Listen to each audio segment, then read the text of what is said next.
will still be able to have families. Of course, most of the time you won't know it's not their kids in those kind of situations. But the thing is that this technology has made it to where it's no longer a situation where a woman's thinking, well, I'm going to be dependent upon marriage in order to have a family.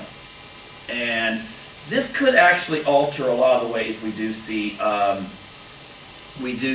family unit, and maybe in 20, 30, 40 years, as that nuclear husband-wife, two kids model starts to be not replaced, but is given some competition, you may see a situation in which we start seeing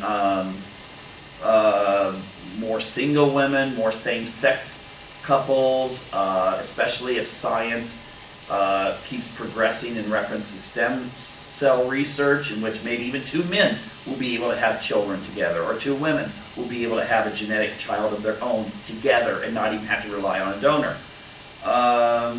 So this is going to radically change the way we do see the family. And as this changes, though, then we start getting into this idea of, is it a nightmare that we're looking forward to, or is it a utopia? I don't think it's going to be either way. But just the same way that we started seeing cars with interchangeable parts as being a good idea when we were first starting to develop cars and sell them in our economies.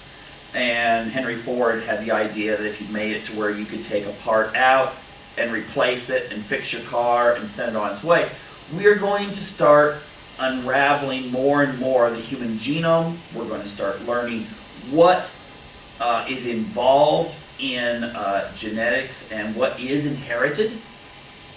And that could lead to a situation in which couples of all types, regardless of whether they're living in some sort of polygamous, polyandrous, same-sex, or whatever situations when they're raising their children, you will see that choice will be extended far beyond just the how many kids am I going to have and what are they going to even look like, as today we can make those choices, and many are, but it could also mean that we could go in and start making alterations.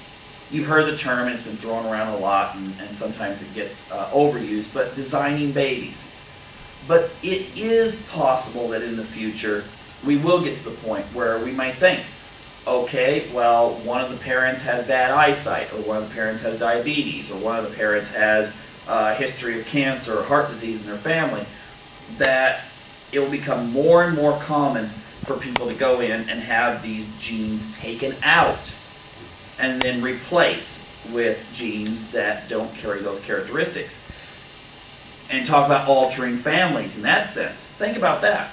When you're knowing that some of your genetic material came from a donor.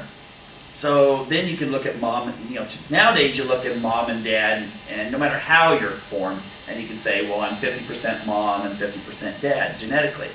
But in the future it may wind up being, well, I'm 47% mom, 46% dad, and I'm 4% this other person, and 3%. I mean, this is the future. And this will be coming. And there will be a demand for it. People now, when they hear that there's such things as celebrity sperm banks, they think, who would go to that? Well, obviously thousands of women are making use of these things. So wherever there's a demand, someone will supply it.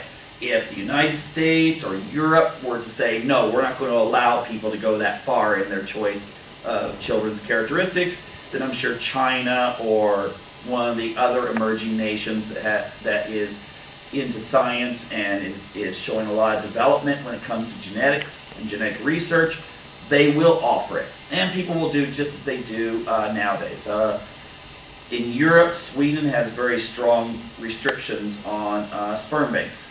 And Denmark, right next door, has very little restrictions compared to Sweden. So what happens? Many people go from Sweden to go to Denmark to get pregnant. And that's just the way of biology. Reproduction, it'll find a way to take place. Will everything be choice? I think that the way that human nature is, people will demand choice. And if technology exists in which we can change our very nature for positive reasons, that people perceive to be good reasons, then people will do it. People will seek out this technology. Now, will this result in some sort of Orwellian or Brave New World nightmare? I don't think so overall. I think that everyone will have different choices, and that they will employ those in the same way as they always have when it comes to traditional reproduction. They will know what they want, and then they will be able to go into the doctor and then be able to determine that that's what they get.